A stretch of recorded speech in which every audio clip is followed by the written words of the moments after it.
whoever joins us later will join us later. Okay. So welcome everyone. I'm just going to give you some technical background before we start the event. So we ask you to please stay muted throughout the event and have your cameras off. So we see the panelists for now, and then we're going to have a Q&A session in the end for about 15 minutes, and then we'll bring you up with your cameras if you'd like to join us with our camera, with your camera. The ambassador I know is here. Audio, please stay muted. I'm just going to give it over to you. I told you. But before we do that, just one technical issue. If there is a problem, unfortunately, in the past we have had. They're going to discuss their experience in Hunter and their professional life, and what that has to do with diversity and Blackness and so forth. We have had a technical issue in the past. If that happens, I'm going to close down the session, and I'll ask you to please use the same link to come back to the session if there is an issue. Hopefully it won't happen, but if that happens, then please use the same link to come back. And then let me introduce you to Judy Daniel George, who is our first VP and the chair of the Diversity Committee. Over to you, Judy. Hi, good evening, everybody, and welcome to this evening's panel discussion of Hunter alums. I'm Judith Daniel, I'm class of 79, and I'm on the executive board of the Hunter College High School Alumni Association. I'm also chair of the Diversity Committee. And I'm happy to present this panel to you today as an opener to Black History Month. And I think this is our first Black History Month event that the Diversity Committee has co-sponsored with the program committee of the Alumni Association. So I would like to introduce to you Ms. Lisa Jones. She is a fellow classmate of mine, class of 79. So we've known each other since we were 12 years old. And Lisa likes to refer to herself as a Hunter legacy, and I'm sure she'll tell you more about that as the evening goes on. So she will be our moderator tonight, and Lisa will introduce the other panelists. So without further ado, Ms. Lisa Jones. Thank you, my classmate, Ms. Judith Daniel George. Good evening, everyone. Thank you so much for joining us this evening for our first Hunter Alumni Diversity Panel Discussion. I was very honored when Judith came and asked me to participate and to moderate this panel. As she said, I am a Hunter legacy. I say that because I started Hunter in the elementary school at the age of 4. And actually in preparation for this discussion, I pulled out my original. Now this is going to shock a number of you because this was written on a typewriter or some kind of lexicograph machine, which they don't have any longer, which is the acceptance letter that my mother received in 1965. So I was 4 years old. I was selected as part of a pilot study so that the elementary school could be integrated. In the 60s, Hunter was not integrated on the elementary school level, but on the high school and the college level. I entered Hunter at the age of 4.5 with 18 other minority children in the in the pre-K school. I graduated 1973, the elementary school. We were the first elementary class that was the first minority class graduating from Hunter Elementary, but also the first class to take the high school examination. Prior to that time, all elementary school children were entered into the high school. 7th and 8th grade, I was amongst the classmates along with Judith Daniel George, who went to 466 Lexington Avenue, the infamous 466, on 2 floors on 44th Street. And then the boys came in, and I think in 1975. So I am also the part of the last girl graduating class of Hunter High School. We entered the 94th Street School. I think we were in the 9th grade in 1976. And I then graduated in 1979. I attended elementary school with Elena Kagan. She was 1 year ahead of me, but we had combined classes. Her mother Gloria Kagan was also my elementary school teacher. And I then went on to Hofstra University. I consider myself a legacy because I am the first minority of Hunter campus schools to attend all the way from the age of 4 through graduation at 18. I am a graduate, as I said, of Hofstra University. I have a degree in marketing, and my background is in media and marketing. I've worked for some of the top media companies, HBO, BET, Showtime Networks, and ABC. I work in real estate currently. I also have a side business or an alternate business of career development and training. And I also have a certification as a business analyst from the University of Central Florida. So that's a bit about me. And I'd like to introduce my distinguished panelists. We had a wonderful discussion and a meet and greet last week, so I feel like I know them, but I'm also going to read their distinguished backgrounds. The first person I'd like to introduce is Mr. Chuma Hunter-Gault. He is from the class of 1990. Chuma is an actor, director, and producer. His work spans from Broadway, stage to film, and television. A native of New York, he now resides in Los Angeles. How you doing, Chuma? Second, I'd like to introduce you to Dr. David C. Collymore, class of 1994. Dr. David Collymore is the Chief Medical Officer and Senior Vice President of Acacia? Acacia, yes, that's correct. Acacia Network. In this role, Dr. Collymore provides clinical leadership to the dynamic, multifaceted organization that offers primary and specialty healthcare services, substance use disorder services, mental health services, housing, daycare, and economic development to communities throughout New York and beyond. Next, I'd like to introduce you to Ms. Pradine St. Ford, class of 2001. Ms. Ford is a bona fide attorney at Paul Weiss, Rifkin, Wharton, and Garrison LLP, where she develops partnerships and pro bono efforts consistent with the firm's mission to support equities and immigration and racial justice.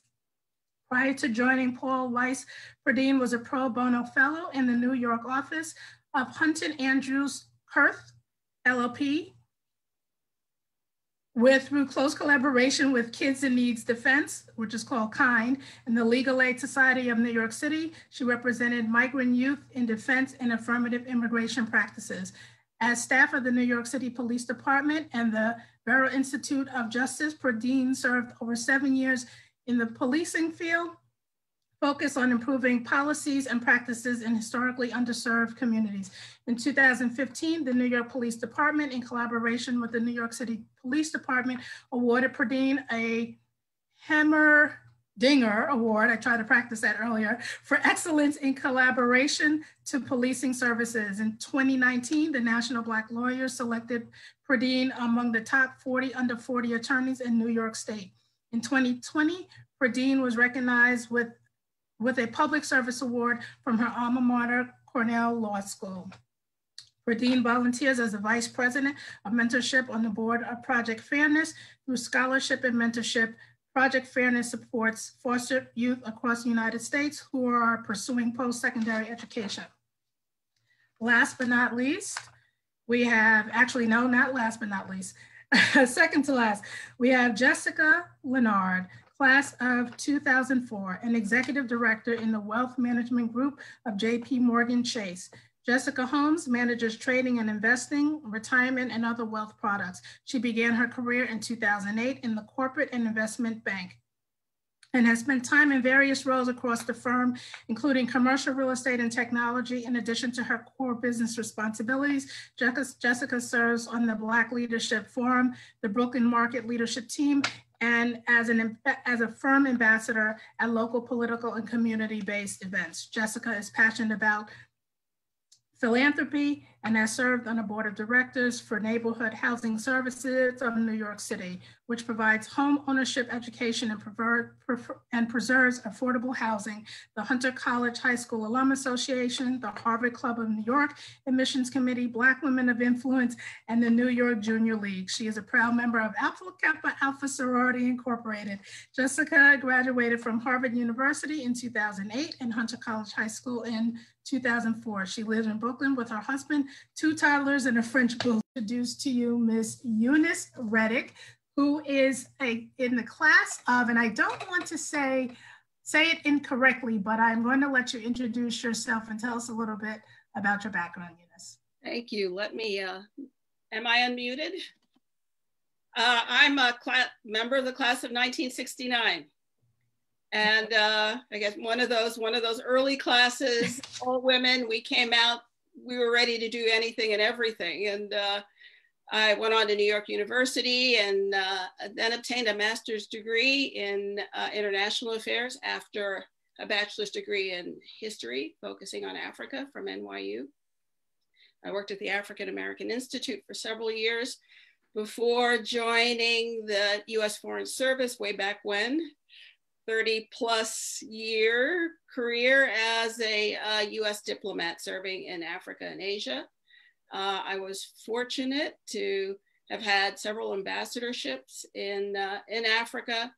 I covered Gabon, Sao Tome and Principe, and Niger. I retired in 2017, but I guess I did not have enough of the diplomatic life, and just returned in November from about 1.5 years as a chargé at our US Embassy in Bujumbura, Burundi. It was extended a bit by COVID, and again, an experience that again brings people together, and certainly that was the case for the American community overseas, and working in a country that had previous experience on the border of Ebola, and now dealing with another pandemic.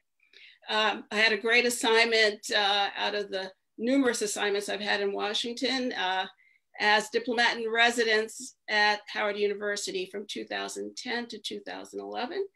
I covered DMV, visiting college campuses, and worked with sororities and other organizations with members interested in careers in international service, not only our foreign service, but also international organizations and international non-governmental organizations. So this is something I've continued as I've returned to retired life as a mentor, continuing to work, I hope, with programs out of Howard University for students interested in foreign service careers. But again, it's that international experience that I think should be open to everyone. And I think Hunter graduates, I think, have a lot to contribute to international service. So thank you for the invitation.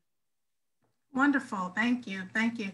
Thank you again, everyone, for participating. So we had a bit of a meet and greet last week so that we could discuss some issues and our experiences at Hunter. And I hope that we have as lively as a conversation tonight as we did last week. So from that conversation, I did write down a framework for this discussion this evening. And I really wanted to start with, and I'm not gonna go in any particular order. You can all kind of chime in if you like. How did you learn about taking the test at Hunter? We know right now there's a big issue surrounding testing and what is applicable, what is fair, what is equitable.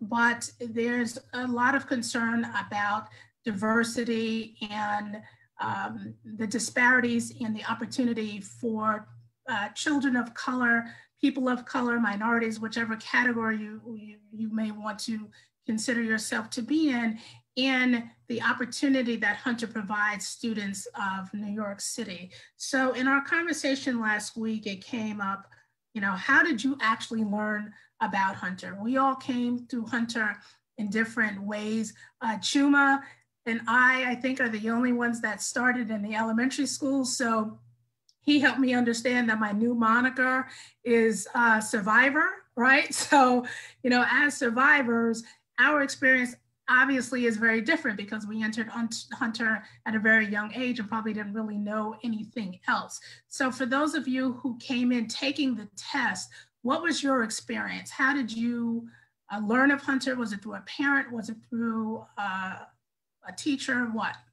Anybody? David, I'll start with you. All right. Good evening to all. I'm humbled to be on this awesome panel. Thank you for the opportunity. So my experience, and I tell the story often, you know, I grew up in South Jamaica, Queens. I was on Hillside Avenue at IS 238. And I had an older sibling that had taken the Hunter exam several years before me. So that's the way that I knew of the exam.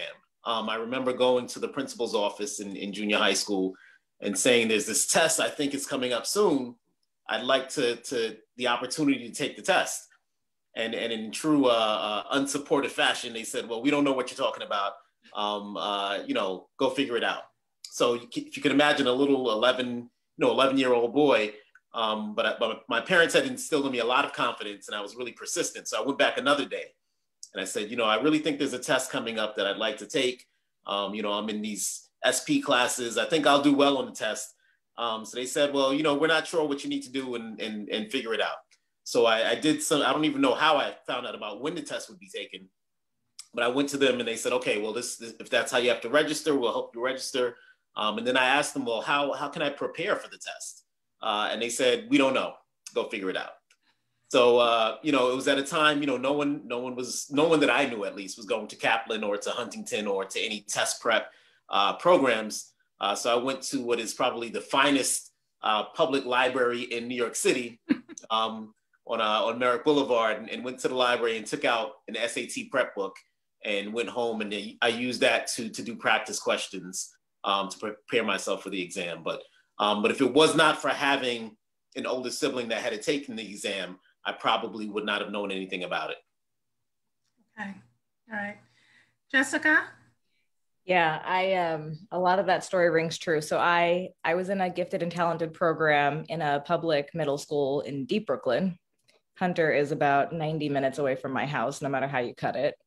And the first time, you know, they were pretty good actually about introducing the concept. They had like a parent session that they invited eligible students and their parents to, which my parents couldn't attend because of course they were working. You know, these meetings always end up being at like 3 o'clock or 4 o'clock in the afternoon, which is not a reasonable time for working parents to attend these things. And so I went by myself, that was the deal. And my parents picked me up after.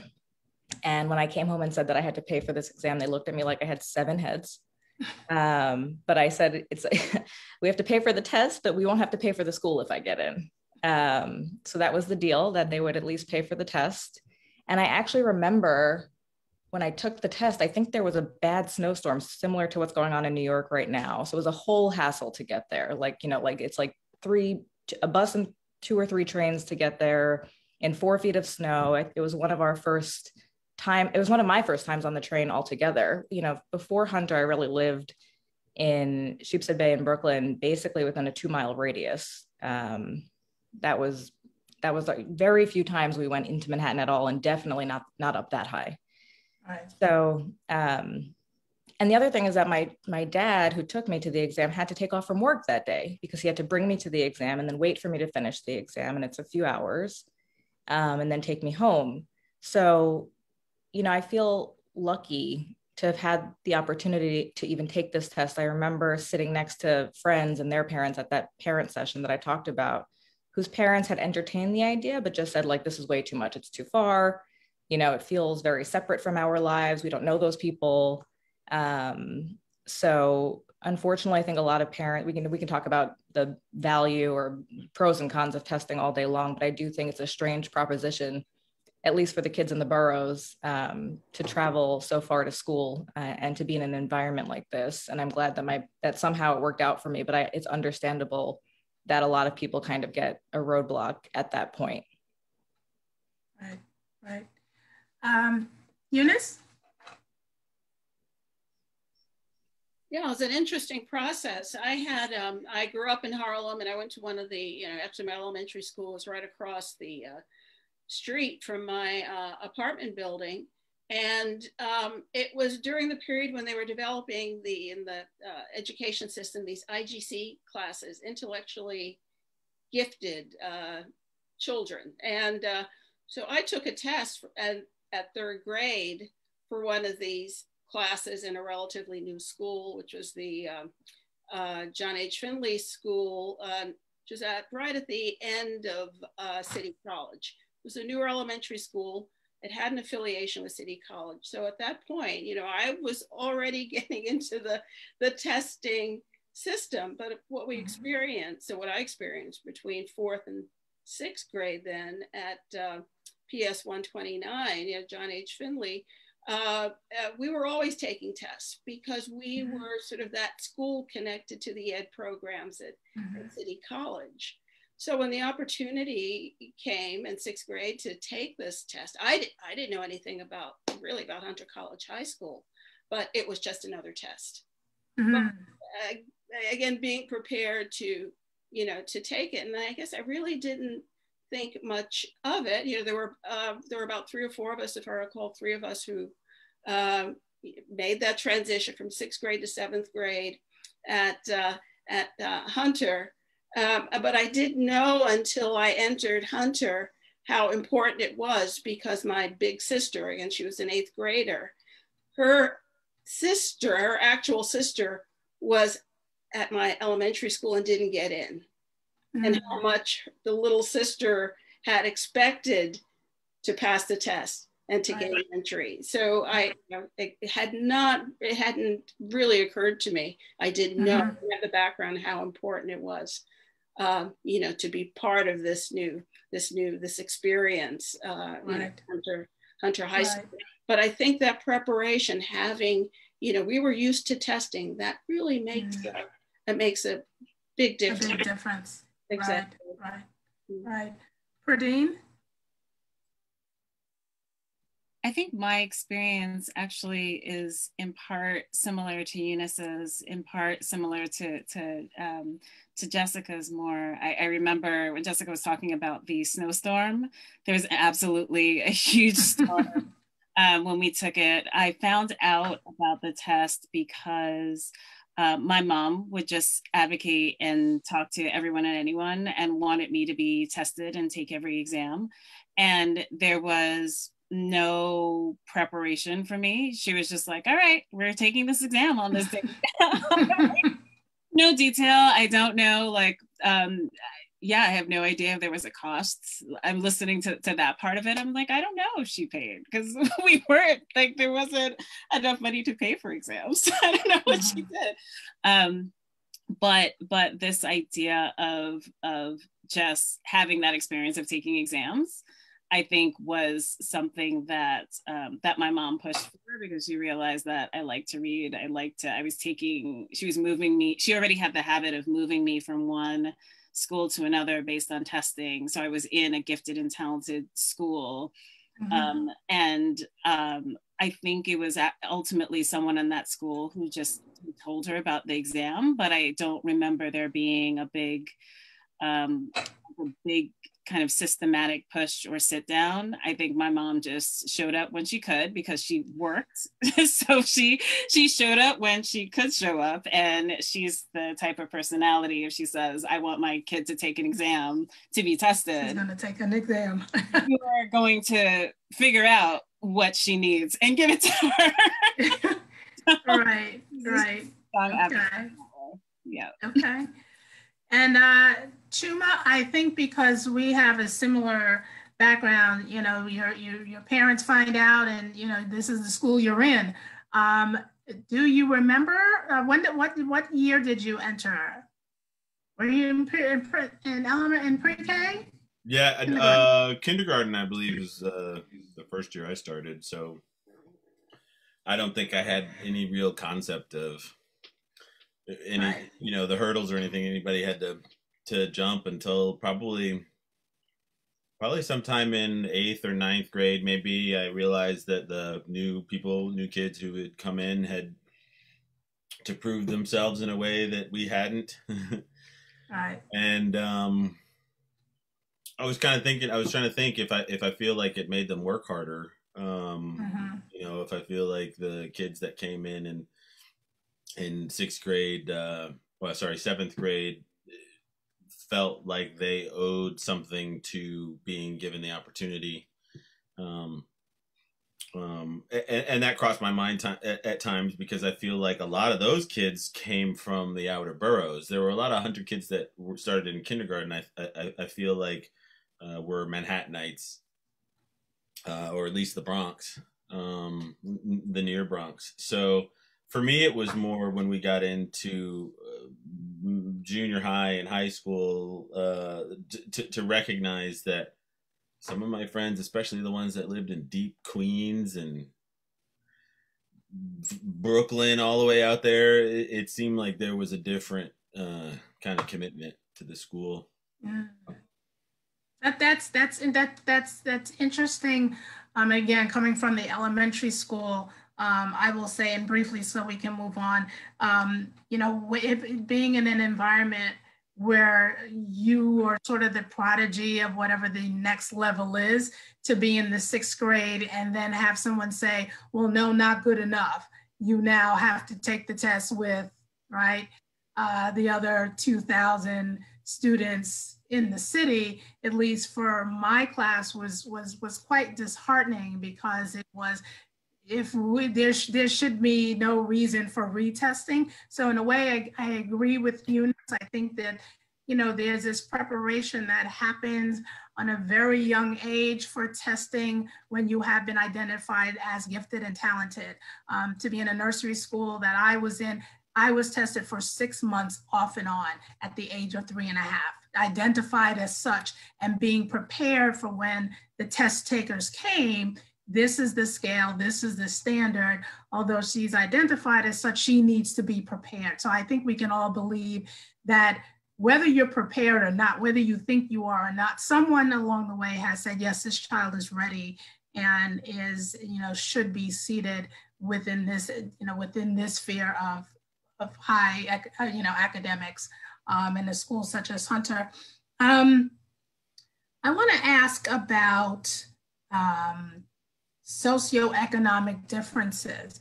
Hunter is in Manhattan on 94th Street, right smack dab in the middle of Manhattan.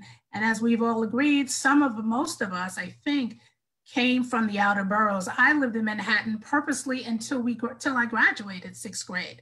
And then I graduated 6th grade, and then we moved to the Bronx.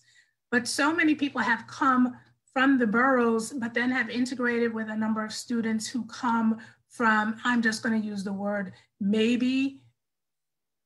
No, I'm not going to say it. Let me just say differences in economics, an economic background and station in life. How has that, do you believe that affected you? Do you believe it was noticeable? Do you believe it limited you, separated you? What's your feeling about that? I'm going to start with Chuma, since you're still on the screen. Can't hear you. Mute myself. Okay. Now, good? Yes. Start on me with the tough one. You know, again, it for me, I like my experience at Hunter, the 12 years or whatever it was, were almost so idyllic that it's like a time long past, you know. It was a time in New York where at a very young age you could be out on the streets, you could hop on the bus, you could, I mean, I had friends in junior high that or like 6th grade, 7th grade that were taking buses and trains and stuff already. And while I wasn't allowed to do that kind of thing, you know, a lot of the kids, especially I feel like the ones that went to Hunter, were really empowered to be independent. As Pradine kind of spoke to, that's not to say that I also didn't suffer from some of the things that maybe some of the kids on the outer boroughs had to suffer through in terms of what it meant to have two parents working, because anybody to live in New York has got to have probably both parents working, and coming home at times and them not being home. My parents were shocked actually to find out not too long ago that there was a year or so there when they were both really working really particularly hard, and I was playing basketball, and we were having work done on the house, and being a forgetful teenager, I would forget my keys all the time, and I could get in the front door, but I couldn't get in the vestibule door. I couldn't get into the interior door of the house. And my mother worked on television, and after 6 o'clock, I couldn't reach her. And my dad worked at the city of New York for a long time, and then worked in finance. So evening calls, it was hard to reach him too, because he was usually in a meeting, and I had to curl up and sleep on the floor until they got home. And that was often not until 8:30, 9 o'clock at night. So while I didn't really have to face some of the geographic segregation, so to speak, and the Upper West Side wasn't what it is now, for sure. There were still some, challenges because, none of us really had a silver spoon. I think we all just had really, really hard-working parents who understood the opportunity that their children had. So now that being said, again, it often felt like I think the kids that had someplace came in obviously in 6th grade or had further distances to travel, had a little bit of a chip on their shoulder. Some of my best friends, that was what I liked about them, but they had that like always have to prove that they belong there chip. And in Hunter, it never was a combative thing. It was always like an internal thing, like I'm trying, I'm striving. But I did really clock that, and I think that was what inspired them. But it also, through osmosis, you look around and all your friends are going home early because it takes them an hour and a half to get home, and then they're going to study. It actually set a better example for me. It helped me out at times. Okay, I'm gonna change this question a little bit. I'm gonna throw culture in there. I want to talk about socioeconomics and culture. Some of us here are from Caribbean backgrounds. I think there was a discussion about that last week. So I mean socioeconomics and culture, meaning as a minority going to a school with, or student of color, going to a school where socioeconomics, there are distinctions, but then there's also, excuse me, cultural differences. And one, I think we may agree that going to Hunter may have seemed like a bubble. Everyone is equal, everyone is treated equal and on par, and that it's really the dynamics of education that really separates all of us. I mean, I felt that way. My best friend when I lived in Harlem was a little girl who lived on 88th Street. Her father was a psychiatrist, and we played in the lobby of a marble building on 88th Street.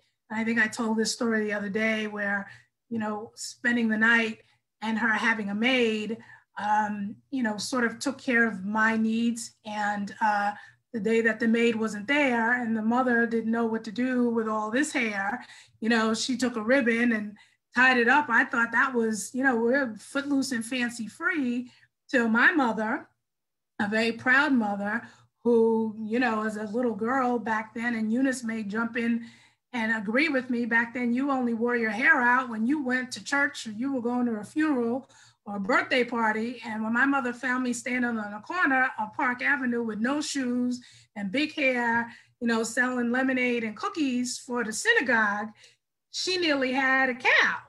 So, my question really is more about, what was that balance in your home?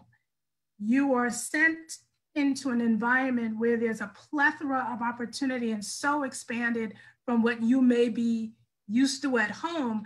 But how did your families try to strike that balance in maintaining your identity as an African American, as you still need to, let's be mindful.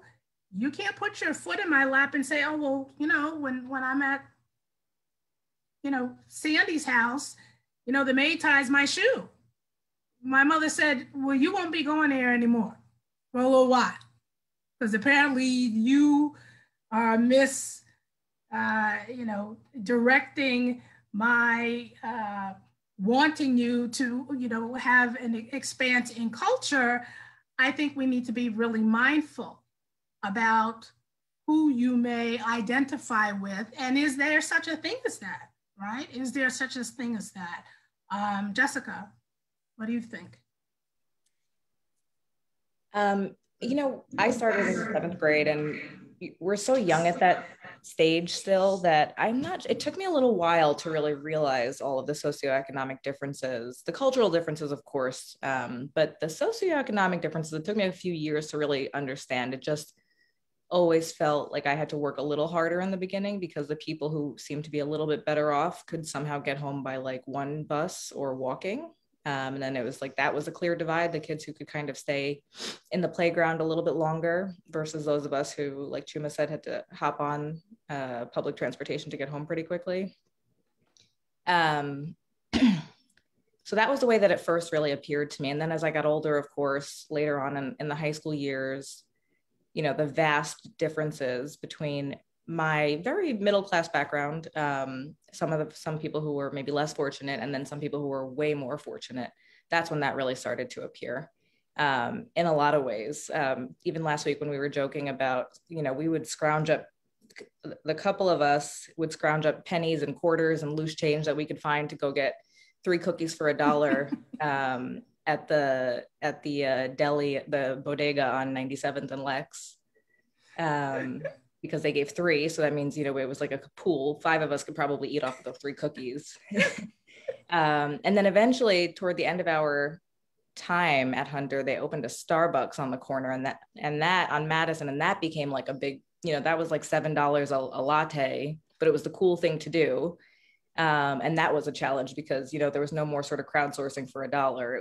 It was a little bit more of a financial burden. So even just sort of those little things made it a little bit more challenging, but also a little bit more interesting. And we've talked about how Hunter exposes you to kind of everyone and anyone culturally and socioeconomically. And I think that's one of the beautiful things about Hunter, albeit it comes with its challenges.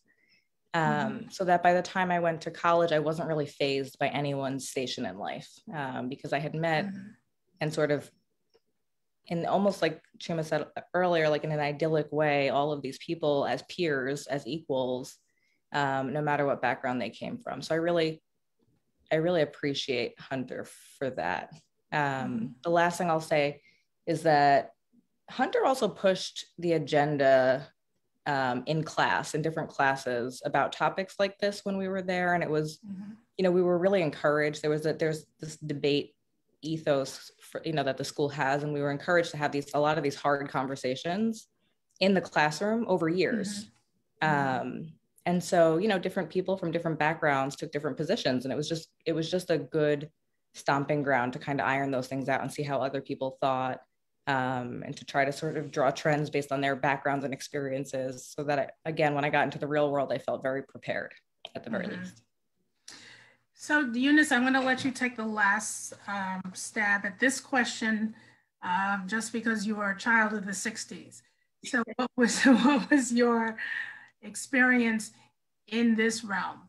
It's interesting because although I was a child of the 60s, I think my parents, having been born soon after World War I, were of a very different generation. And you know, my mother grew up in the South in a rural situation. I mean, they both my mother and father had high school degrees, but again, a very different experience. So my father is from Massachusetts. So they met in New York, but their backgrounds were very different. My father worked in the post office, which at that time that's a steady job, very good. We considered ourselves middle class. Well off, right. but which was the interesting thing about Hunter, and again, that exposure to a range of backgrounds. I had a classmate whose father worked with my father in the post office. One of my classmates from PS 129, her father owned a little grocery store on Amsterdam Avenue, But we also had classmates who lived on Central Park West. Right. So there was just this range of experiences. And again, I think it really was a great preparation for college and being able to accept, just about anyone. We had, of course, classmates coming from the boroughs, some who lived in elevator buildings and others who lived in brownstones. And it was just this range. But what I found was interesting, or at least a challenge at first, which I sort of dealt with after a few months, was my experience at Hunter in middle school was going to be very different from the kids in my neighborhood. I didn't go to the local, junior high school. Right. And then I didn't go to Julia Richmond or Washington Irving or any, so there was a bit of me that was always not shared. Right. I couldn't share it with my parents because they really didn't get it, but you're going to go to college. Going to college and it was a great goal for them, but to get there and these other experiences was difficult, I think, for them to relate to, except you're on your own, you figure it out, get it done. They're going to worry about, it's 5 o'clock. Why are you not home when you're taking the bus and the subway and, so I learned early on to deal with some of those challenges on my own. But, and again, it was an interesting experience, I think, for college and deciding what I was going to share with people, how much of me I was going to share. Maybe that wasn't a good thing in the end.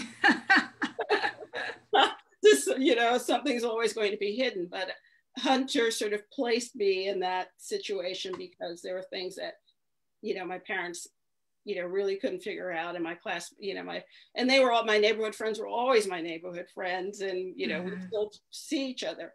And it's a much different experience now that we've all had different layers of work, career, education. But at that time it was difficult, so.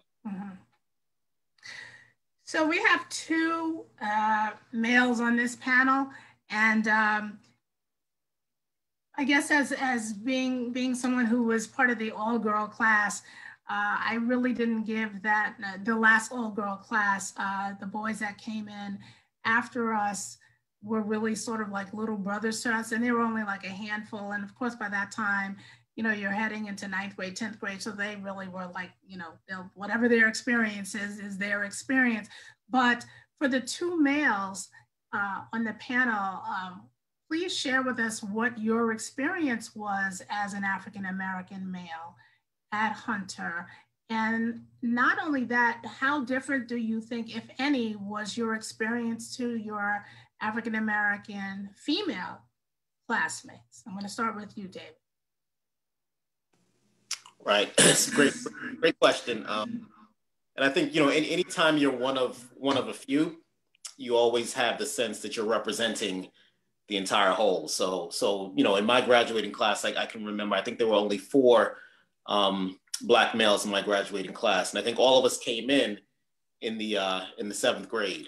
And there was a sense of whether it was real or just perceived, murmurings of well, these guys are just here because there must have been some sort of a quota, and that that inspired and motivated us to prove that we belong there, that we had earned our way in there, and that we belonged and could achieve, and that we did, that we did over the course of those 6 years.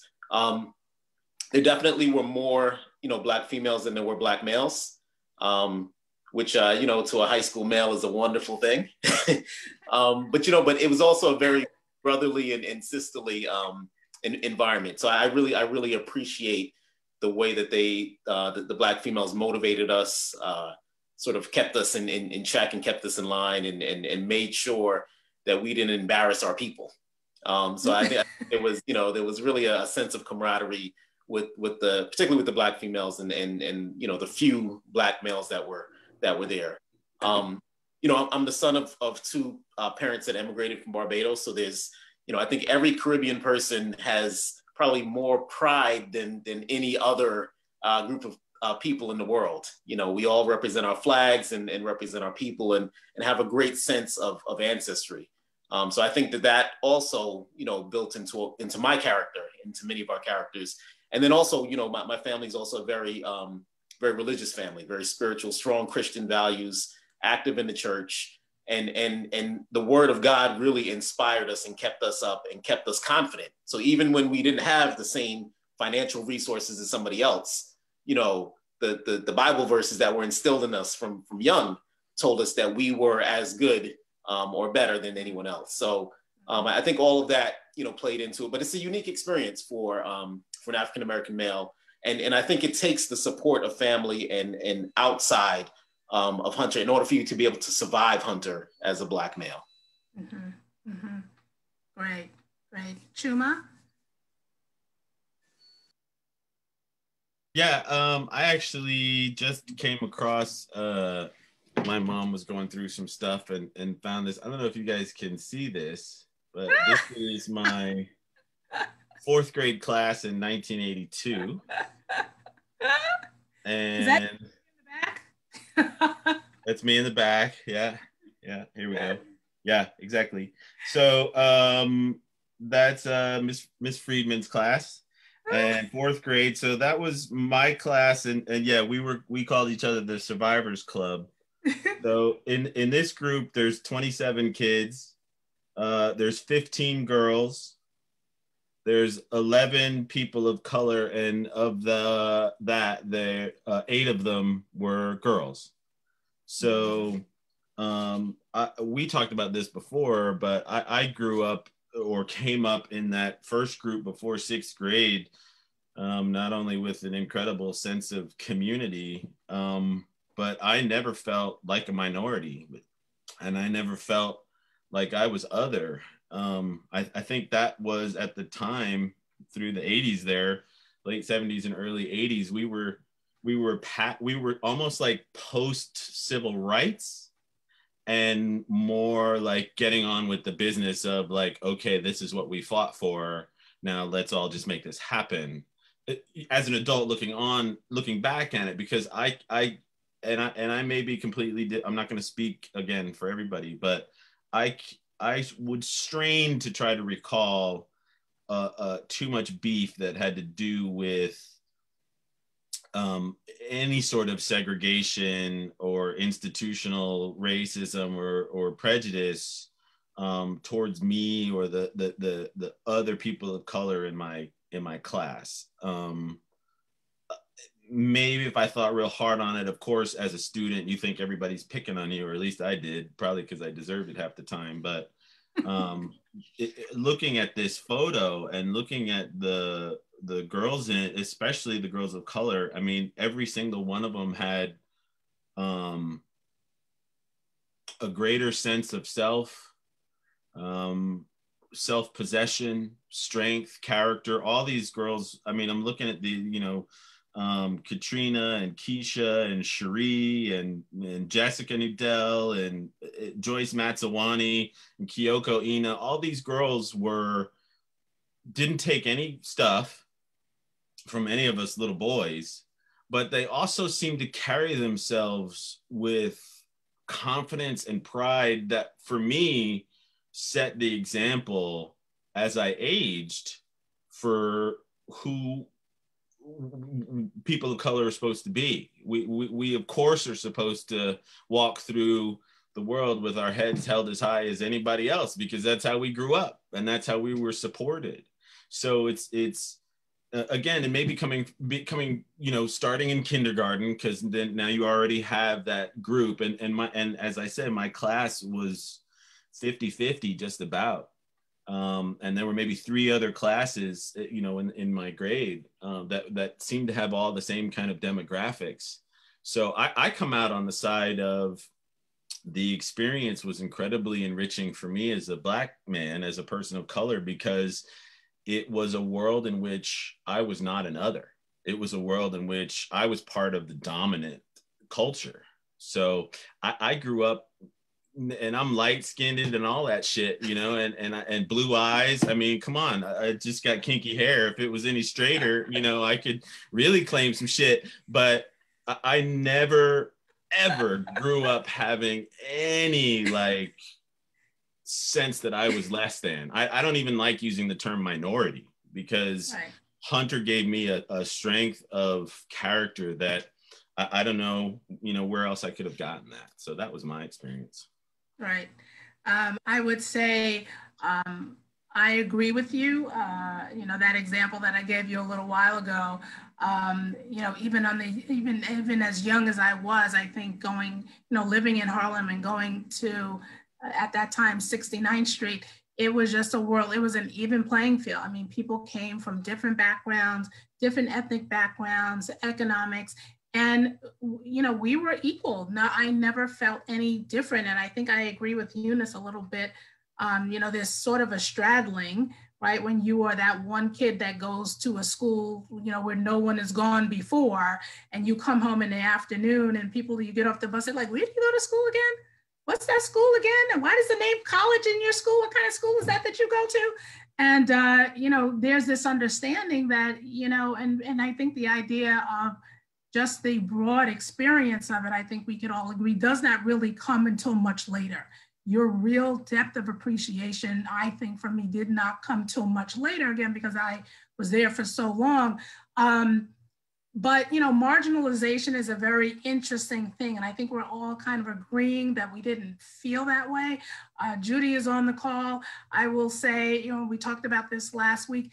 Interestingly enough, you know, talk about, you know, self-deprecating. I mean, we would call ourselves, you know, within our class in the 70s, you know, I hate to sort of say it, but, you know, identified within groups, you know, our friends would say, you know, where are the Blacks? Oh, the Blacks are over by that lunch table over there. Oh, you know, where are the Greeks? I mean, somebody would be aghast today to hear somebody identify either yourself or another group in such a way. And I almost think we took pride in a loving sense of our creativity about how we, you know, called one collection of people by, you know, some name that today, you know, would be thrown out of the best of places. But, you know, Pradine, talk a little bit about that. Did you ever feel marginalized? I mean, you know, within yourself, through your peers, at home? You know, let's talk about at home a little. You know, when you went home, did you feel other? Did you feel, were you meant to feel as though you weren't Black enough? Let's talk about that. It's one thing to be a minority in a school that accepts you for such because of the cultural differences, but then amongst your own people who don't have the same experience, are you as equally cheered for, or are you excluded in you are part of an establishment that they don't understand, and for some reason your sense of you have a different privilege just as a minority? So anymore. Yeah, so I think for me, I didn't really disclose or talk about Hunter when I was home, like among my peers. There wasn't really a discussion. And I think in part because there were several times in the elementary schools that I had gone to, or like the spaces I was in the community where like, there was already an assessment like, oh, she reads all the time, or you know, I got into fights for like being smart, right? So like there was a threshold, and defended myself, but that's a different story. but there was a point, I think by the time I was going to Hunter, that people in my neighborhood already just presume things, right? So like there was no, like they were never going to talk about school with me because they figured that we wouldn't have anything in common.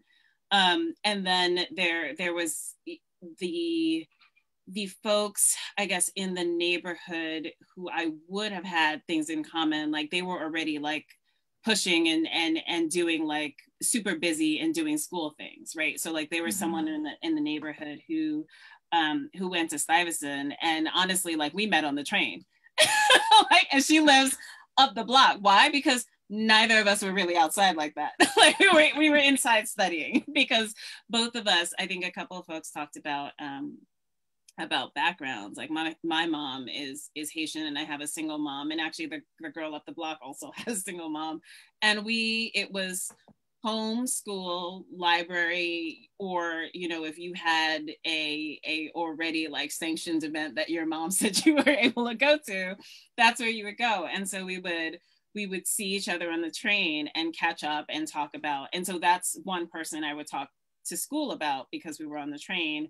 There was another who I ended up in the neighborhood who I ended up, you know, we ended up at the same undergrad, but like because she wasn't taking the train, like we never connected in that way. So I think some of, that's my coworker, Mama. So I think some of the things that I experienced in terms of racial marginalization or like feeling othered, actually that did happen to me at Hunter, and it happens in the context of the African American, I think, Cultural Society. I forget the exact name of it, but like that was a moment where I think that was like a distinct moment where someone had a conversation with me or wanted to discuss my not being Black enough. And if you're a child of Haitian parentage, if anyone called you not Black enough, you start like talking about 1804 and how Haiti, and you just go like, right, that's your default. Like, do you really want to know? And frankly, right, it doesn't matter like what year you have this conversation, right? Like it's 2021. If someone tells me I'm not Black enough, we're starting from 1804. and that's where we begin. So I think that discussion of identity, but by the time I got to Hunter, look, like I already knew I was Black. I was in a lower socioeconomic class. Like we were poor, we didn't have money. I knew that because I had been doing my mother's taxes since I was 12. There were no, like, right. So by the time, there were no secrets. There were no secrets. Like by the time I got to Hunter, it was really focused on me knowing that there were people in other socioeconomic classes. I already knew that. And I saw that as an opportunity. So I think what I did, Eunice spoke to this a little bit about not necessarily sharing aspects of yourself. So people would talk about where they summered, right? And like, that was and right. So I put together, I was like, oh, you're summering. Oh, what'd you do this summer? That wasn't even a word we used, summered, right? Like, yeah, like people summered. And I was like, bet, okay, summered is a new word, right? I would just learn words from my peers. Right. So like there are definitely like solidly words in my lexicon that I got from my peers and their experience. Yeah. Okay. You know, a lot of what you said rings true to me too. And I think, of course, Hunter is not like some perfect place, right? It's easy to look back decades ago with, you know, rosy colored goggles. It was a great place, but it wasn't perfect, especially as a Black student. And I think one of the real areas of improvement for the school is to diversify the administration and the teaching staff. Because as Are you reading my notes, Jessica? It's my next question. Sorry. As a child, you know, coming into adulthood and starting to explore these questions with peers, like, what does it mean to be Black? Am I Black enough? Am I Caribbean? How do I reconcile this? Like, what is my socioeconomic place in the world? It's hard to do that without having someone who looks like you to talk to about that, who is an adult, you know, and you spend so much of your time in school. And it's also hard to do that when you come home to your neighborhood that's such a different environment than Hunter is. You know, because like I could have that conversation with my parents or some of my friends' parents from home, but we just lived such a totally different lifestyle than the opportunities that were presented to us at Hunter, or like that Hunter enabled us to reach for. So they almost like couldn't have that conversation with us in a way. they couldn't really relate to the things that we were thinking about. I remember even in the college application process, which starts really, really early at Hunter, just approaching that as a Black student was very difficult without parents who had gone to college even, or friends' parents who had really gone to college, especially not away, like not outside of New York, especially not with, big dollar signs attached to it. So I think that's really, one of the places where I felt like I struggled as a kid. There were a couple of Black teachers, and I felt like they just got cycled. Like we were all just like clinging on to them for everything. And thank God they were there. But it'd be better if there were just a couple more. Absolutely. So thank you, Jessica. You led into, my next question was. Can I just jump on one thing she mentioned just before we move on?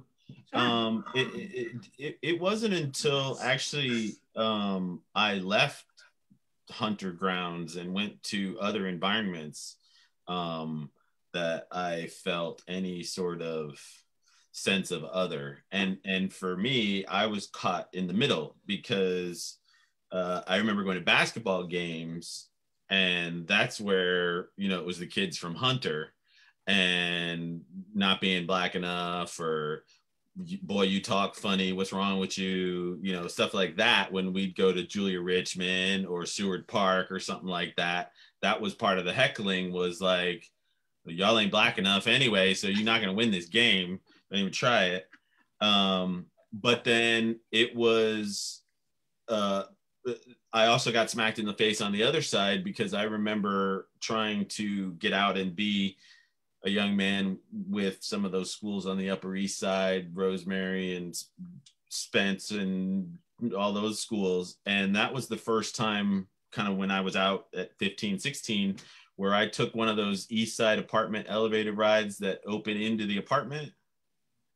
And it opened up into the apartment. I was like, where's everybody else? Where's the door? What's going on? This is your place. Where are we going? And so that kind of slaps you in the face too. Like, wow, there's people out here who got a lot more money than anybody I know. So in a funny way, sometimes being at Hunter, I felt caught between two worlds and couldn't actually find other people like us outside of the prison. The castle. The castle.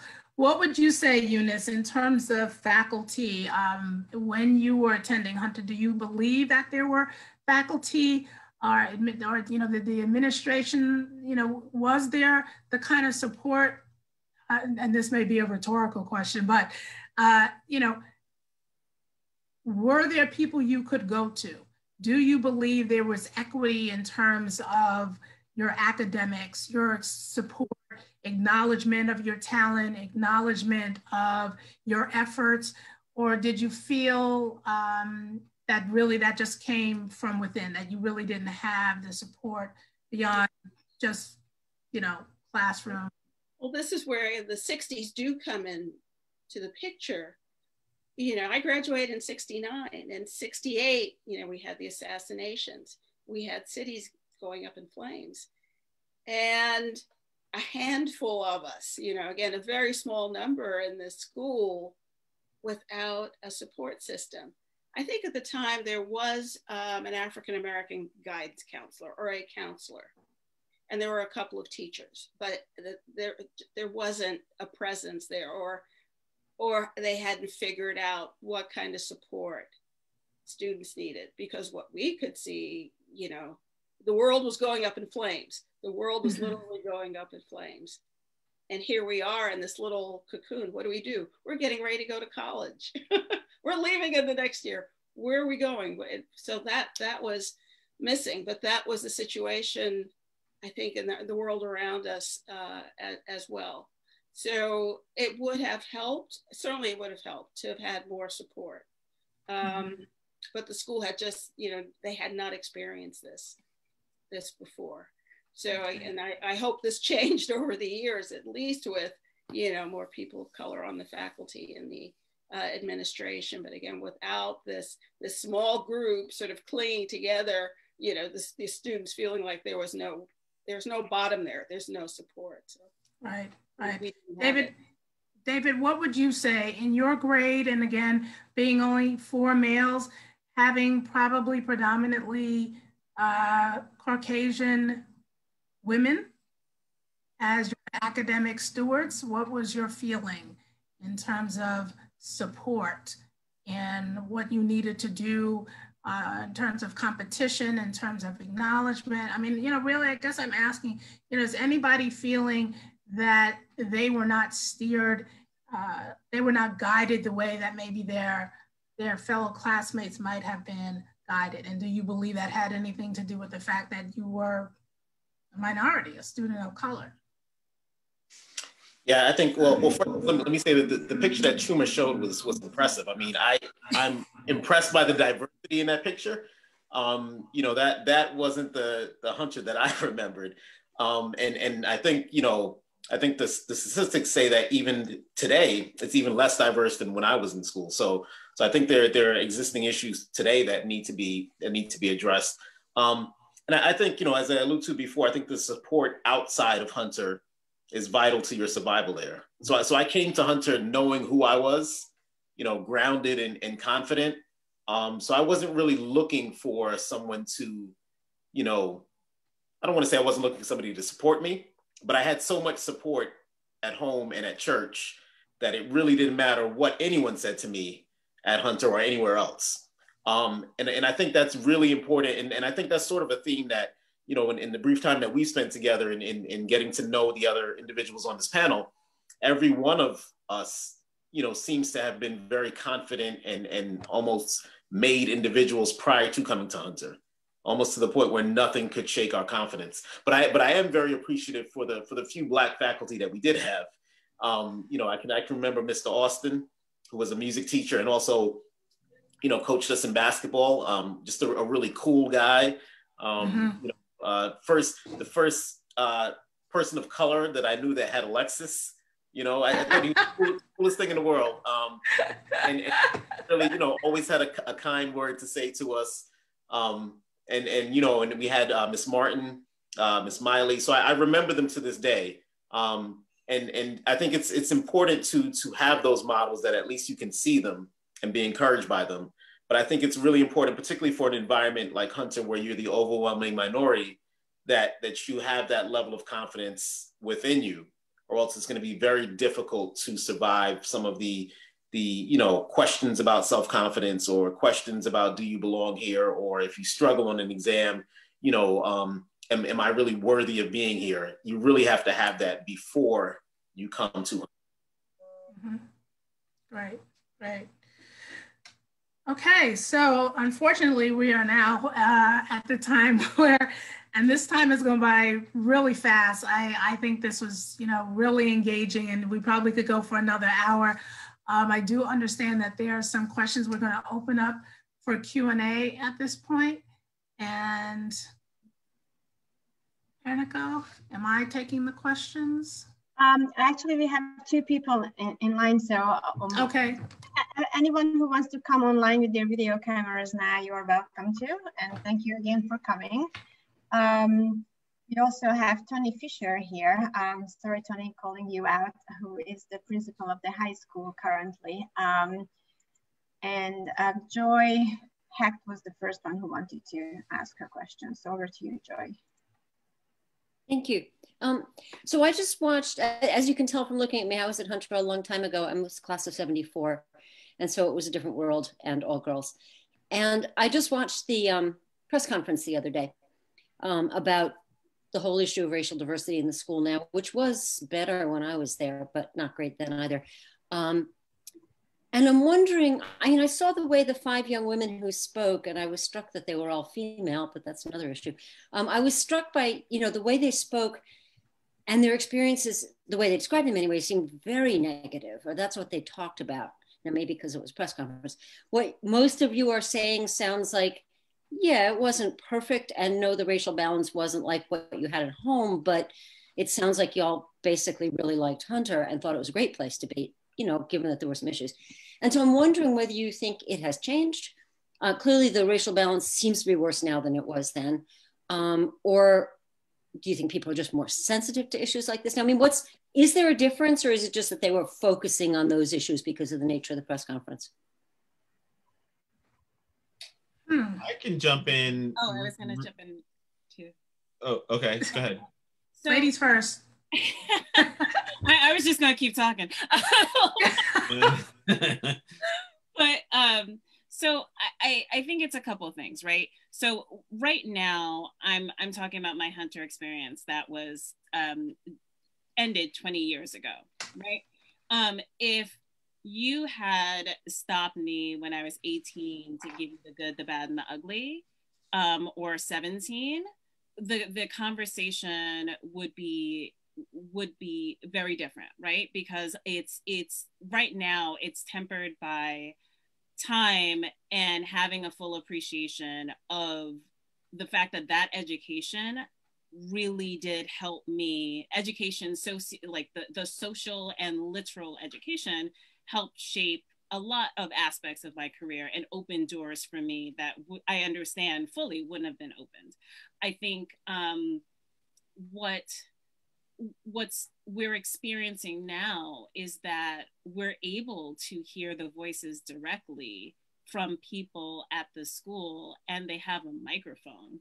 So there are experiences that I know personally from friends of mine who were right alongside me that, you know, they never had a microphone, right? There wasn't a Facebook, there wasn't an Instagram, there wasn't an outlet to say it. It was an environment where I think most of us said, you need to you push through or you rely on your friends, and you push through. I was telling someone, jokingly, I was having a conversation with someone that the way, as a Black woman, like the world could be in fire all around me, and I am still gonna power through and do what I need to.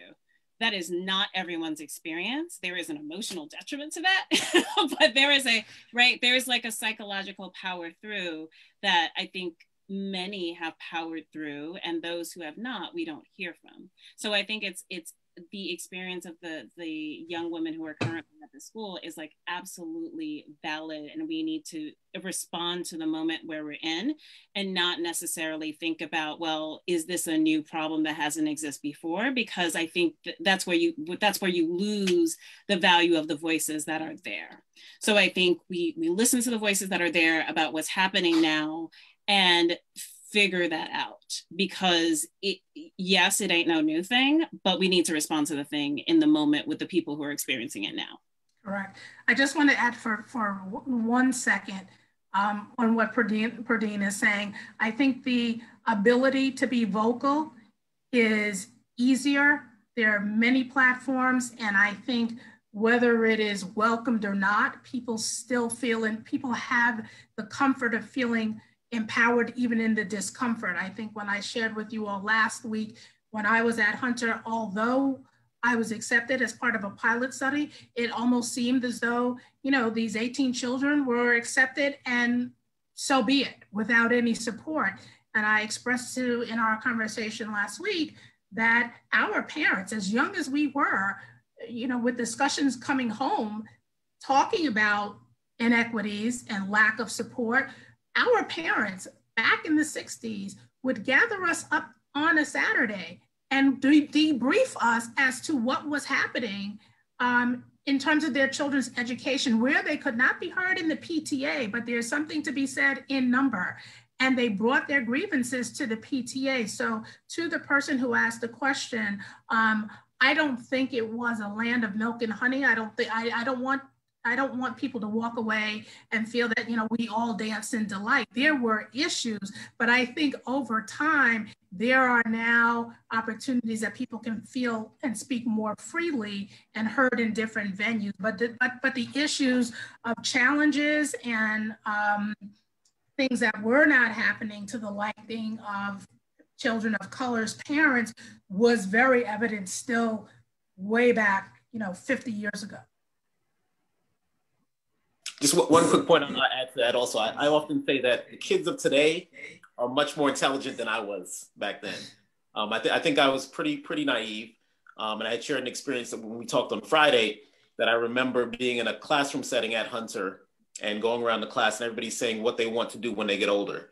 And I had said, I want to be a doctor.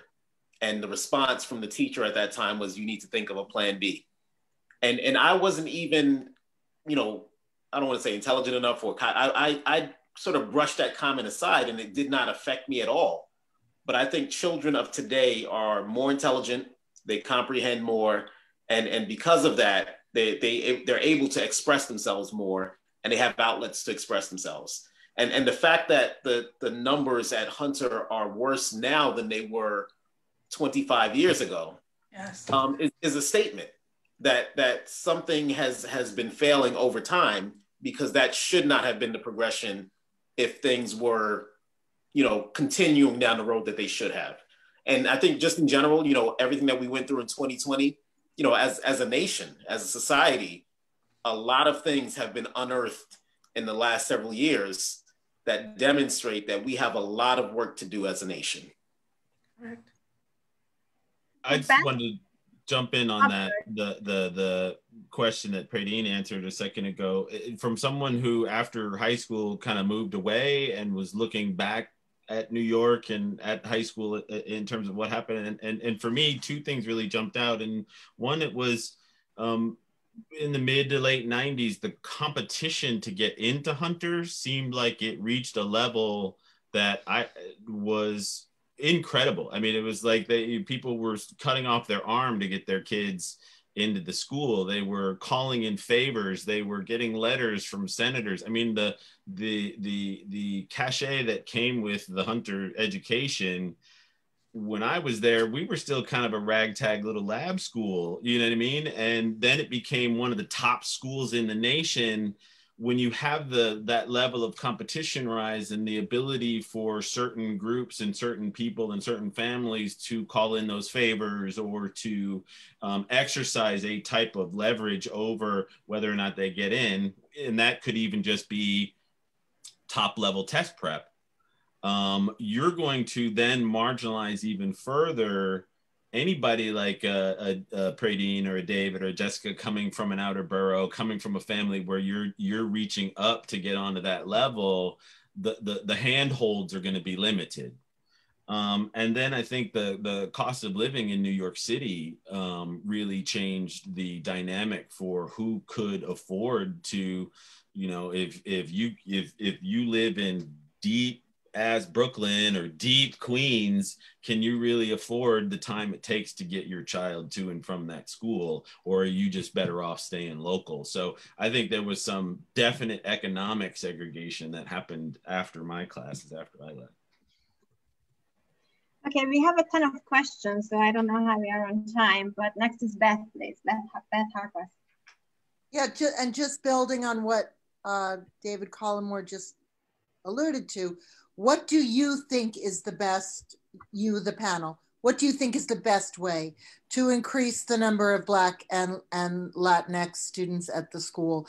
The numbers are dismal. And, you know, I'm class of 77, 21% of my class was Black and Latina. It was all girl.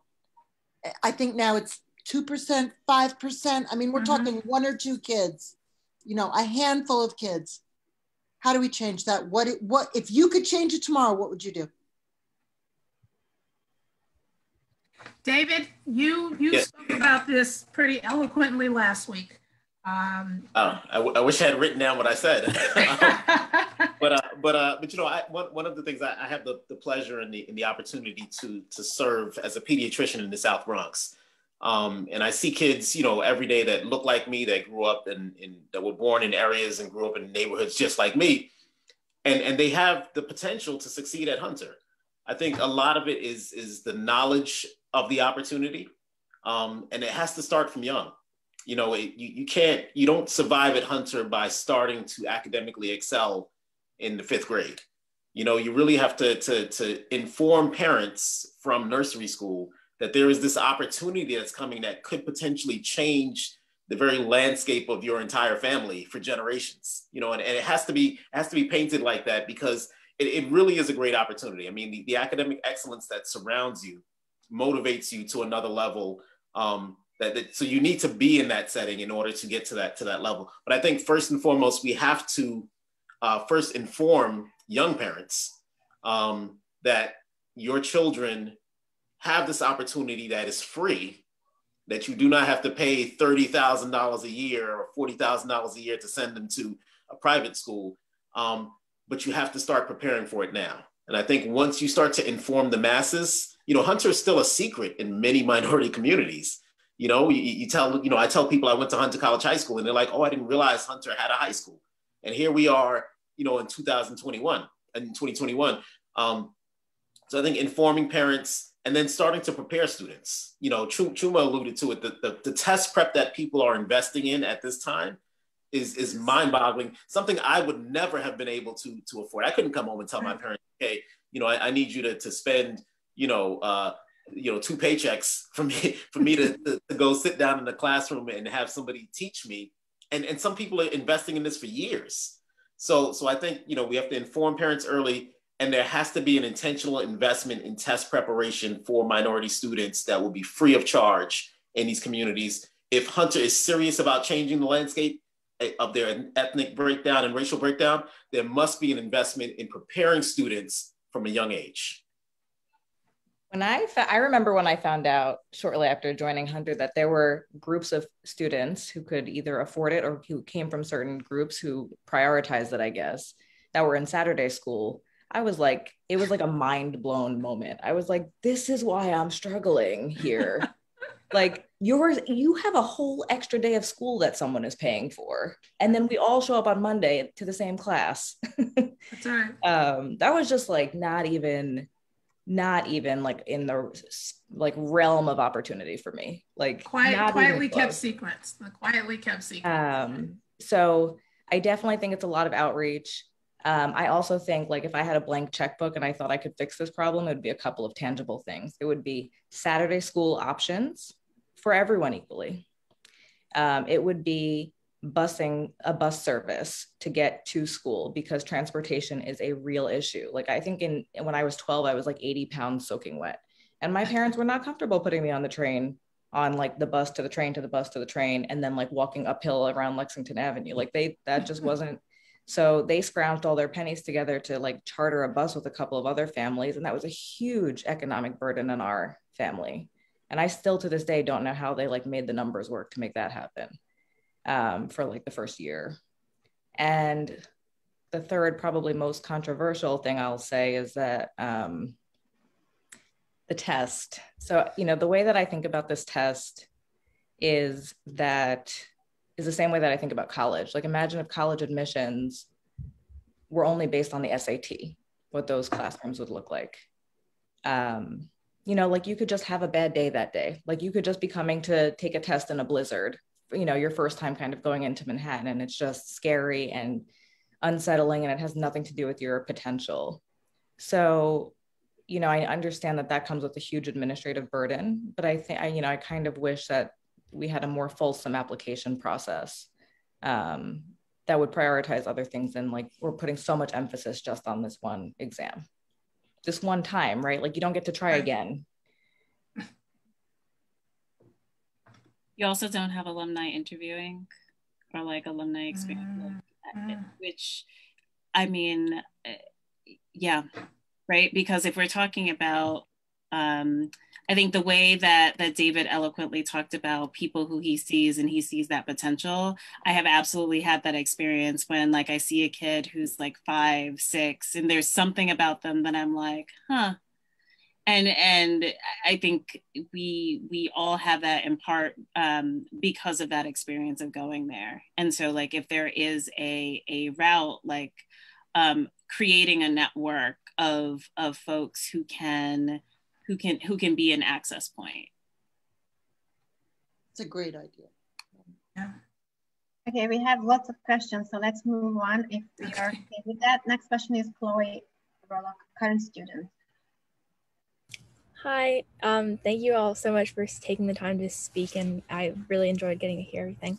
I was just wondering, like, as a Black student and now like a Black alum of Hunter, sort of, are there like sort of, I definitely do think as like currently right now, I would say that there are a lot of issues that like Black students and like Latino students, they're like internalizing things and sort of things that I definitely think you have to relearn when you leave Hunter. So do you think that, I know that you did mention that there were things that like, it wasn't necessarily perfect, but were there things that you had to sort of relearn going into the real world and leaving Hunter? I mean, and were there like, I don't know, did you get to speak with other Hunter alum or other Black Hunter alums that had similar experiences and outside of high school?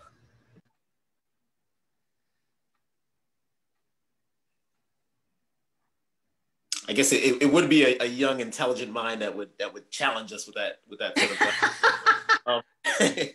I mean, I would say I don't know if there was anything that I had to relearn, because I had sort of the sort of dichotomy of experiences where, you know, I was at Hunter, and then I would go home to South Jamaica, Queens, where, to be honest, nobody cared about Hunter, right? You know, I mean, my parents cared, you know, they were proud of me, but when I went to the park to play ball at IS8, nobody cared what school you went to. You know, when I went to church, they were proud and you know, they thought I was intelligent, but they said the same thing to everyone. So it wasn't that there was, you know, sort of this singular experience of just being at Hunter. My experience was very well-rounded, and included, you know, Hunter was a part of that experience, but it wasn't my only experience. So I wouldn't say that I had to relearn anything. You know, I had a sort of a completely different experience going to college. I went to a historically Black university. I went to Howard University for undergrad and for medical school also. And shout out to our current vice president. We are extremely proud of her and the Howard legacy. So I was at an HBCU after coming from Hunter.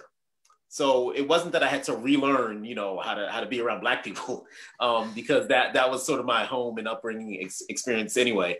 But I think it, you know, I think Pradine had said it gives you a certain breadth of experience looking back on it now, because, you know, you see the value of those experiences and what you went through, and you understand, particularly in navigating through a professional world where oftentimes you may be the only minority in a room.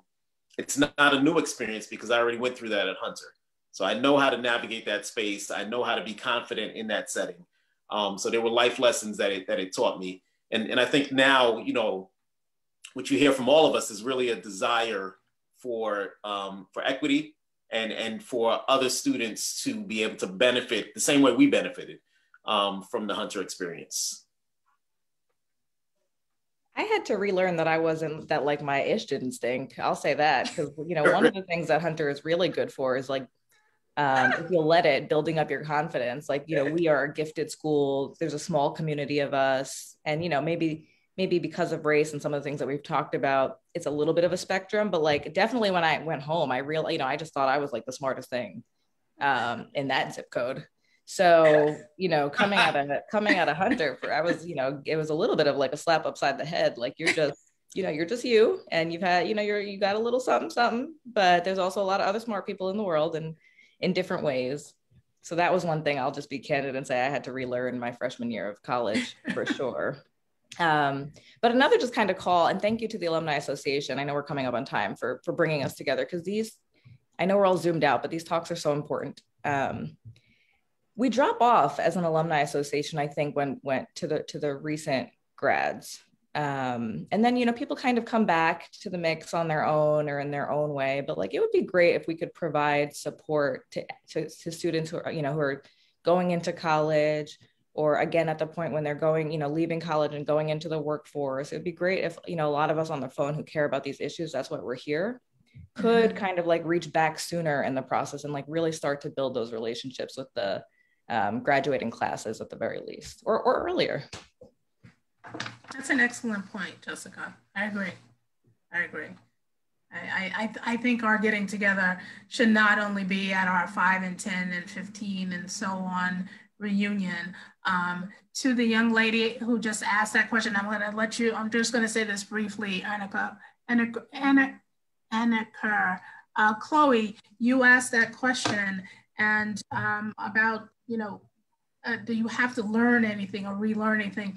I think the one thing that we all can say from our perspective classes is that the relationships are lifelong, and I'm not trying to, you know, be milk and honey, but I think all of us can say that. And it is not only for your Black or Latinx relationships as well. Someone who I just saw popped on is my classmate from second grade. She is my oldest and dearest friend, and she is white. And I say that notwithstanding, but that the relationships are the relationships. And so you, whatever, you know, whoever you have held on to, just like Judith Daniel, you know, introduced me. We've known each other since we were 12 years old. Go figure it out. I graduated in 1966. I'm not ashamed to say I am 59 years old. I've known her almost as long as I've been alive. And so those kind of relationships help you navigate a world that may not understand the kind of school or education or sphere of influence of other people. And so I don't think there's anything you have to relearn. You know who you are. Don't ever forget that, who you are. Don't doubt that. You are, I'm not sure, I'm looking at you. I think you're a Latinx, beautiful, whether you're Latinx, African-American, well, I'm not sure. You are who you are, and you are amongst, I would say, a group of people who've had the same kind of depth and breadth of experiences that you will appreciate even as you get older. But I agree with Jessica. I think we need to later on try to find a way that we have this tether so that we can continue the expansion of the relationships to help you also feel that connection with people who look like you and feel like you in these experiences and, you know, going out into the world. Okay, we have one last question. Jessica, go ahead. Hi, my name is Jess Laird. I am a classmate of Jess Holmes and we graduated together in 2004, and I'm actually also a survivor, if you will. So I started in pre-K, I guess in 1990, I want to say. Anyway, I'm really curious. I actually, I grew up in a low-income, single-income household in the East Village. I am white, and you know, I like listen to stories. One of the reasons I'm so interested in this conversation too is, you know, I know, like, similarly to a lot of Black students, Latinx students, you know, Hunter was this really unique opportunity for a lot of kids who didn't have very good public schools in their neighborhoods, like whose parents didn't know how to really navigate the school system. You know, I also just, my mom by luck, you know, heard about the Hunter test and applied and, you know, was fortunate that I got in. I'm now raising 2 kids of my own in Brooklyn. And Jess and I talk a lot about this and raising kids in New York. We both have young kids. My daughter just started in the public school system. She just turned 5. And I'm really curious, you know, there's a big conversation, and, you know, I know not everyone here is still in New York City, so this is going to vary from state to state. But, you know, as of this moment, the gifted and talented program also has not been renewed in New York City for this coming year. And obviously, you know, anyone who's in New York probably knows, like, there's been a conversation about getting rid of gifted and talented for quite a while, and now it's looking like that might be more of a reality. And I've seen that conversation kind of get lumped into the conversation of Hunter and the test. And I'm kind of curious, you know, again, it's like I hear so many stories here, and I sort of identify with, like, Hunter as this amazing opportunity for people who may have not had other opportunities, which makes me want to champion the program in that capacity. But you look at the numbers of what, you know, and the demographics of these gifted and talented schools, you look at even the demographics of Hunter right now, and it's so disheartening and it's so discouraging. And I'm curious if any, you know, I feel like I am now navigating this as a parent, and sort of like what systems you contribute to and uphold and what you want for your own kids. And I'm curious if anyone has thoughts on that, you know. But I know Jess and Pradine, like, you already spoke a bit to the Hunter test and like that probably not being sufficient, but yeah, I'm wondering if people have thoughts even just about sort of that system as a whole in New York City. You know, how do we change it? How do we sort of resist upholding it while still kind of like seeking out, you know, opportunity for our kids? Eunice, you still there? Eunice drop off? Yes. Yes, I am here. Why don't you chime in on that? Well, that's, yeah, because I've seen the transition, over 50 years, 60 years, from the time, it was IGC at the time, and it's somehow the system needs to accommodate kids with different needs, and I don't know if the approach has changed because of funding limitations or what, but clearly there were kids who benefited. There were kids who benefited from going to Hunter or, going to or high school, the range of high schools from,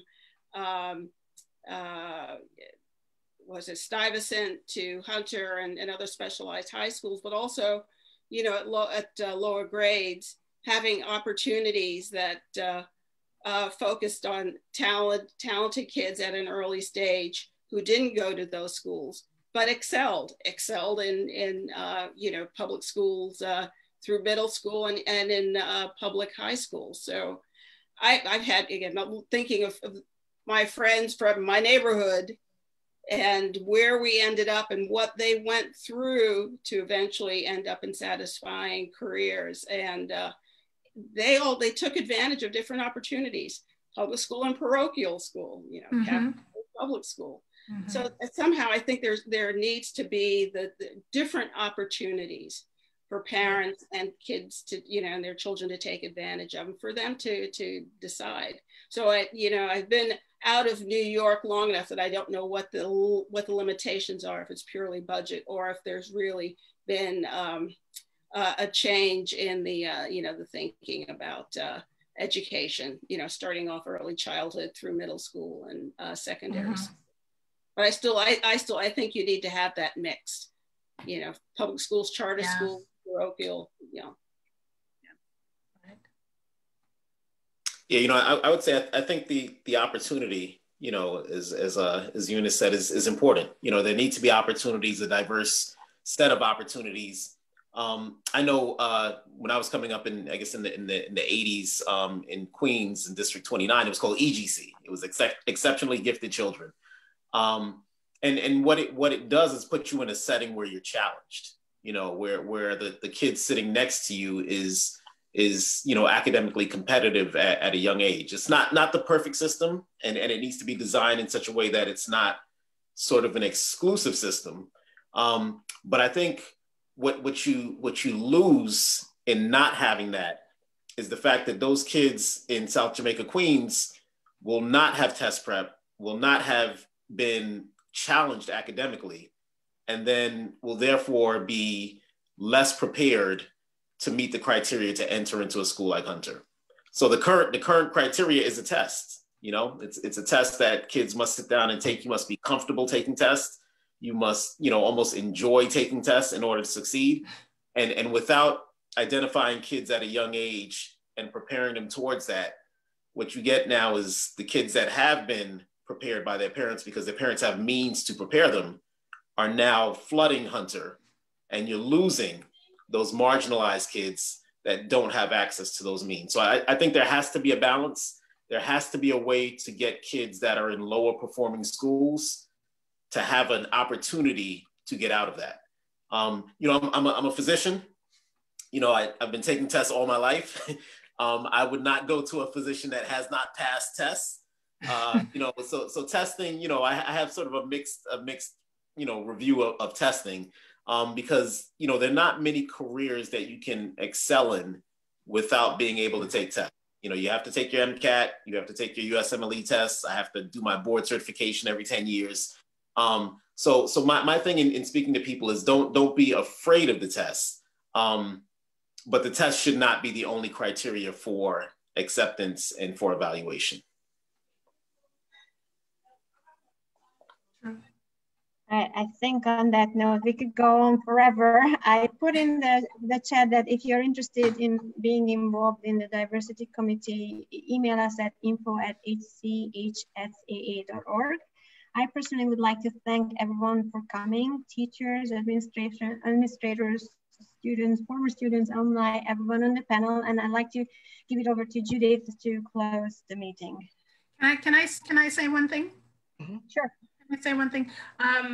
I was digging through some information, and I just wanted to make a point, and it is worth noting, we're talking about Black History Month, and this came up in our conversation last week as you know, as a Hunter legacy, you know, the first of many things. But I mentioned it in the conversation. There was once one African American principal at Hunter College Elementary School, for which I don't believe in all the conversations that I've ever had, it's ever been noted or anyone has ever recognized it. And I found the article for which she was highlighted. It comes from the Sunday Daily News, March 22nd.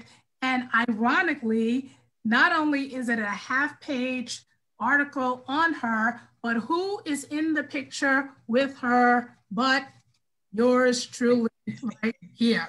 Okay, so this is myself, this is Dr. Edith Scott, and this was the young lady who was my best friend at the time who lived on 88th Street that I was talking about. So, you know, it is quite interesting. Given that it was Black History Month, I thought that this was worth noting. Hunter did have its one and only African-American principal in the elementary school, and I think it was worth mentioning her name today. Thank you. Thank you. Well, I would like to thank our panelists, David, Chuma, Jessica, Pradine, Eunice, for joining us in this lively discussion that was very informative. I know for myself and for, I believe everyone in the audience, I would like to give us big thanks to Lisa Jones, my friend and classmate, for moderating this panel and providing her insights and the history, some history about Hunter Elementary and the high school. Yes, we are the last all-girls class. I say that every single time I can. And again, I would like to thank the audience, you know, for joining this lively discussion on diversity, not only about historical, like the Black alums at Hunter and the history that they bring to you, but also talking about what's happening presently and also about the future. You know, this is just the beginning of a discussion about the future at Hunter. As we know, the students at Hunter have been really, really championing the need for increased diversity at Hunter, and the Hunter Alumni Association and the Diversity Committee supports them in their efforts. The Diversity Committee is engaged in multiple types of tasks and to look at endeavors to look at increasing diversity in many different ways. David talked about, you know, increasing, you know, like almost like marketing, like getting more people to learn about Hunter. So we're focused on that, as well as preparing students. You know, right now what we have is the test. I know that there's discussions about whether or not the test is even a valid measure of gifted and talentedness, and if that's what should be used to choose students to attend the school, but that's what we have now.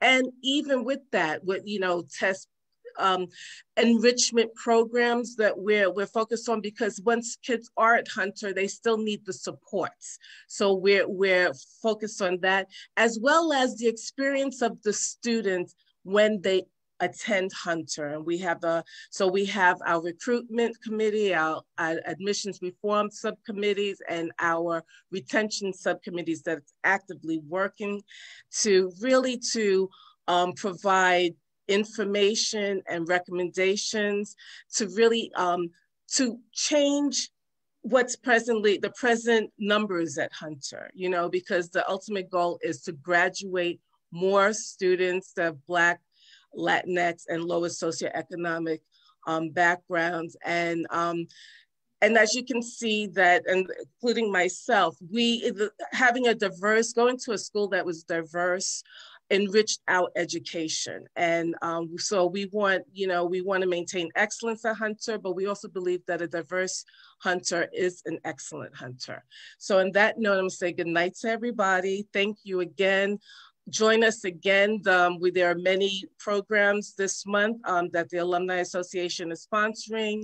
On February 18th, the Diversity Committee will also be sponsoring another history and commemorating Black History Month, which by another fellow classmate, Melanie Eversley, a journalist. So I hope to see you again, throughout the month. So thanks again and good night, everybody. Thank you. Thank you. Good night. Take care. Good night. Thanks, everyone. Bye. Take care, everyone.